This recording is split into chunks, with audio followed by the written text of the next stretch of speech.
Hello, everyone. I'm San, and you're listening to San Podcast. It's been over a week since my first podcast, and this is our third episode. With each passing day, I find myself more and more suited to podcasting, and I've really grown to love it. It allows us to look deeper within ourselves, to listen and feel our true selves. I never imagined my podcast would be so well loved. I'm truly grateful, and I hope we can continue this journey together. The topic of this podcast is best friends. When you hear those two words, what's the first thing that comes to your mind? Are you looking around, trying to remember who your current best friend is? Some of you might feel incredibly happy because you have a group of best friends who are perfectly in sync and understand each other completely. Others might feel a little sad or lonely because you don't have anyone truly close. Have you ever asked yourself what a true best friend is really like? Do we absolutely have to have a best friend? And how do we find one in this life? For me, a best friend is a special person, more special than other friends. You can imagine, when we enter a class of 40 or 50 people, we'll only become close with one or two, or maybe a small group. So they must be a truly special person or group of people in our lives, don't you think? A best friend can be someone we've known for a very long time, who understands us deeply, and with whom we've remained friends until now. A best friend can also be someone who shares our interests, who likes the same movies, the same sports, the same taste in music, or even the same idol. A best friend is also someone who listens to us when we're feeling lost, who stands by us in difficult times. A best friend might even laugh at us when we make a mistake, but still always supports and encourages us.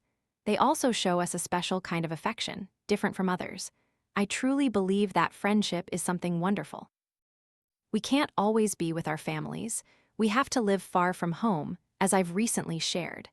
And during those times living away, the wonderful thing is having friends by your side. The feeling of being someone's best friend is truly joyful. You'll remember back when we were university students at the banking academy. My best friend from high school and I studied the same major there. We had a group of best friends, and among them was a very handsome, chivalrous, and adorable guy. I'll call him my male best friend, and she'll be my female best friend. All three of us were originally from central Vietnam. My male best friend was from Quang Binh, and my female best friend and I were from Ha Tin. Being from central Vietnam made us very close. My male best friend had lived in Hanoi longer than us, so he knew all the delicious places to eat, the asterisk nem lui asterisk, the spicy rib sticky rice, the asterisk pho bo asterisk at 5 a.m. Thanks to him, we discovered so many delicious foods in Hanoi that we never would have known otherwise. We had such fun times, even waking up at 3 a.m. to go to Hon Kim Lake to eat a bowl of pho. I'm not sure, but I think it was on Hang Duong Street. I'd have to ask my male best friend. But by 6 a.m., it would already be sold out, so we had to go really early. 3 or 4 a.m. was the best. We had weekends like that. Waking up super early, eating, then taking photos on the streets, and then spending time having coffee at Ham Ka Map before heading back. We had such wonderful times together. There were also days when I skipped class to work a part-time job, and I'd text them to mark me present if possible, if not, no big deal. Then there were days when we'd study together for upcoming exams, asking each other for help and sharing a lot. And for occasions like Christmas, even when all three of us had partners, we'd still set aside one day to go out and celebrate Christmas together, taking pictures and having so much fun. I also remember one time I fell off my motorbike in Hanoi. I'm actually a pretty steady rider, not reckless, but a small child suddenly came out of an alley at high speed and I fell. Not because they hit me, but because I got scared and fell myself. For some reason, I passed out. Maybe it was from the shock. My friends came and took me to the hospital.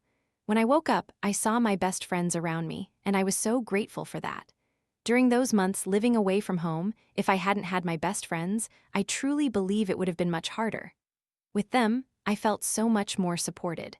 I was hospitalized for about 4 or 5 days. That was the only time I'd ever been hospitalized for so long. Of course, my mother was the one who took care of me for the rest of the time, and my friends would just visit occasionally. But I still felt incredibly grateful because they were there the moment I needed them and helped me. Everyone has a suitable time to make friends, but if I had to choose, I still think middle school and high school are the easiest times to form close friendships. Back then, we spent so much time together, almost seeing each other every day, right? In elementary school, we were probably too young, so we didn't really understand what a close friend was. We were still too childish. So, it takes a little more maturity. In middle school, high school, or university, those are truly wonderful times to form lasting friendships. Later, when you start working, I'll honestly tell you, it's quite difficult to find a best friend. I said difficult, not impossible, but maybe I'll share about work relationships in another episode. But today, we're focusing on what it means to connect through friendship. In high school, I had two groups of close friends. One group I called the fun group, meaning we shared common interests in entertainment and hobbies like karaoke. The other group was called the studious group, because everyone in it was very diligent in their studies. Looking back now, having those best friend groups in high school makes me feel so happy. But if we're talking about true closeness, I think we can't have that many best friends. It simply means we click and hang out, and maybe we become closer, but a true best friend isn't just someone we hang out with, someone we go shopping with, or someone we gossip with about everything. A true best friend is someone who listens and understands, someone who rejoices in our successes and grieves in our sorrows. So, to have a truly close friend, it's hard, truly very hard. Even now, about 8 years after we graduated high school, I barely keep in touch with the fun group anymore. We do, but it's mostly superficial. But with the studious group, we're still close. We might not see each other every day, but every time tech comes around, we all meet up. And whenever someone comes back to our hometown, we'll arrange to meet and share everything. We also FaceTime each other occasionally to check in. I truly cherish that friendship. After such a long time, nearly a decade, and we've managed to maintain that friendship, I truly value it. Even now, whenever we meet, they still bring up embarrassing stories from our past, like the time I fell off my bike. They remembered it and still tease me about it to this day. What memories do you have with your closest friends? How do you feel when you think of a best friend? Who do you think of first, and what do you feel grateful for about them? How have they changed you? I know some of you are very happy to have a whole group of best friends or one person who understands you deeply. But somewhere out there, there are also some of you who have no one by your side, no best friend at all. I just want to say, please don't be sad. Because in our lives, every person we meet, every person we are, has a reason. It's not accidental that we meet them. Sometimes we need to walk alone. No one will be by our side forever. Actually, there's a big difference between a close acquaintance and a true best friend. Sometimes we think the people we hang out with often are our best friends, but over time, you might start to feel that the relationship isn't really connecting with your soul. I've been through relationships I considered close, but later, looking back, I realized they were just close acquaintances. There were times when I had to hide my joys from my best friends because I was afraid they would feel hurt or sad by my achievements in life. I only dared to share with my family. Or sometimes, my best friends would confide their personal matters to other people, people who weren't as close to me. There were times when I thought my relationships were quite toxic because, even though we were supposed to be best friends, I had to hide things and couldn't truly be myself around them. Have you ever felt that way? During those times, I felt very sad and started to rethink whether I truly had a best friend, a real friend in this life. Was it because I was terrible that I didn't have any genuine relationships? I've been through such times. I believe a true best friend is someone you have the deepest soul connection with. It's not just about hanging out or sharing a specific interest. It's about whether they're there for you when you're in trouble and if you're there for them when they face difficulties. When one person achieves success, does the other cheer and celebrate that success? We always carry a powerful energy within us selfishness. It's hard to be happy for someone else's success if we're selfish, isn't it? Have you ever felt jealous of your best friend? Have you ever had that thought? I know that no one in this life is perfect, including myself, and I can't demand affection from others. All affection in this life is voluntary and natural. So, even if my close friends aren't truly best friends in the truest sense, I still feel happy because at least they've been by my side for a long time, understood me, and even accepted my bad habits. I want to say that having a true best friend in the genuine sense is difficult. It's very difficult.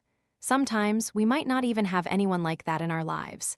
If you do, you're incredibly, incredibly lucky. If not, that's okay too. We don't need to set a perfect foundation for friendship. Many people ask how to find a best friend. I think whatever energy we put out, we attract that same energy. So, if we want to have good friends, we first need to be a good friend ourselves. We can open our hearts more and carry more positive, cheerful energy. We can give naturally. A friend will come to us very naturally. We don't have to force it. If you ask me if having a best friend in life is important, for me, it truly is. Friendship comes right after family. For me, family is always number one, the top priority. But friends also hold significant meaning in my life. I think, first and foremost, we should have friends. We weren't born to live alone, you know. Having friends to share life with is a wonderful thing, not just in difficult times, but also in happy and joyful moments. Sharing our joy with others is also a very good thing. Actually, the most suitable people to become our closest friends are our families. Sometimes you might think too broadly that friendships must be with people of the same age, but in reality, sometimes family members are the best friends we can have. If I had to name the best friend I've ever had, it would be my mother. My mother loves me unconditionally. Every time I succeed, she's overjoyed. Every time I achieve something in life, she's so happy. When I'm sad, when I'm sick, she's so worried and caring. She completely supports me in my career, in my future path, and all my life choices. So, if I were to compare my closest friend, it would be my mother. And it took quite a lot of time for us to become close, to become two friends who could confide in each other so much in life. It wasn't like we were close from the beginning. Back when I was a teenager, that was when my mother and I had the most conflicts. At that time, I was a rebellious child, and our thoughts truly often differed quite a lot. But as I grew older, as I lived further from home and traveled to many places, I realized that family and my mother still loved me the most, cared about me the most, took care of me the most, and worried about me the most. So gradually, I realized and appreciated her more. I told her more, and I opened up to her more. And of course, currently, I don't tell her absolutely everything, because there are some things that shouldn't be shared if they'll make her worry. I still think family are our first friends. If you say you don't have any friends, then you have your family. If we're not lucky enough to have close friends, we can absolutely be friends with our family, or even with your little dog. Although having a close friend is a truly wonderful thing, we don't necessarily have to have them to exist. And there's a truth, you won't be best friends with someone forever. Recently, on my fan page, there was a post that many of you loved and resonated with, titled, "To My Old Best Friend." I also have old best friends with whom I used to be very close, and we shared so many memories. But then one day, we continued doing those things, but with other people.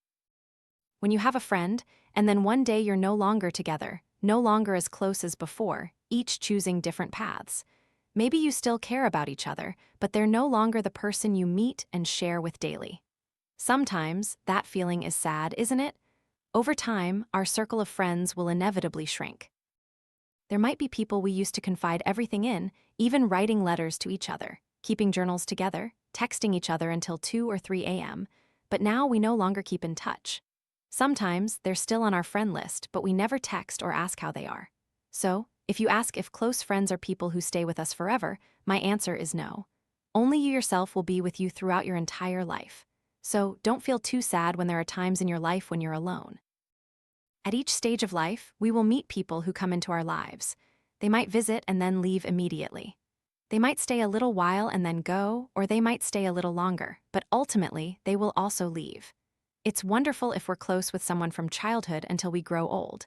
But certainly, somewhere in our younger years, we might have to separate. We have to focus on other things and new relationships. Sometimes I can't even explain it myself. I simply understand and accept it. Let's not try to find a reason why two people are no longer as close as before, or no longer confide in and understand each other as before. Accept that and live your own life. There will be times in your life when you have to stand on your own 2 feet and pick yourself up. No best friend, no one at all. Instead of blaming life, blaming myself, I choose acceptance. I won't be by someone's side just because I need them in difficult times, or need to share joy, or need someone to talk to. I no longer need those things because I can build all of that within myself. That means I've learned to connect with myself, to talk to myself, and to feel complete when I'm alone. After that, I need a friend simply because I want both of us to have beautiful moments together. I want to be able to give and love more without expecting anything in return. We all have to go through such times, times when no one is by our side. But I truly believe that this is when you need to be like that, to understand yourself better, and to understand what you truly need in a relationship. I think I've also been a bad friend at times. Maybe I didn't truly understand the person next to me, which caused the relationship to fade and break. But with each passing day, I understand myself better and understand the people next to me better, accepting each other's flaws. That makes it easier for me to connect in a close relationship. Friendship is a beautiful thing, but we should choose the right friends to play with and to be close with because that's extremely important. Friends will bring many changes into your life, and sometimes, two people can even make you more complete. If you have someone you consider a best friend, but you're not honest with each other about your feelings, you can't be yourself. They're jealous of your successes, they're indifferent to your sorrows.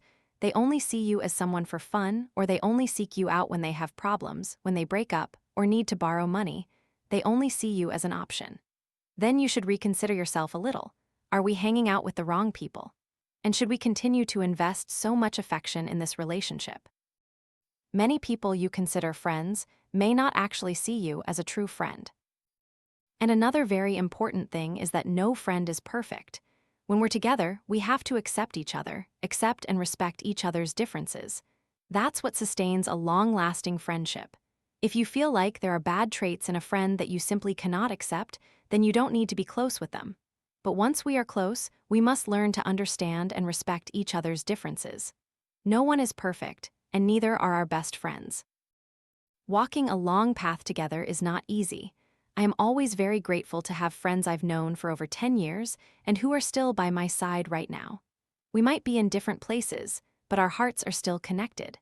And there might be times when we neglect each other in life because each of us has our own concerns, but I believe that our hearts are surely always turned towards each other. I hope you all have such friends too.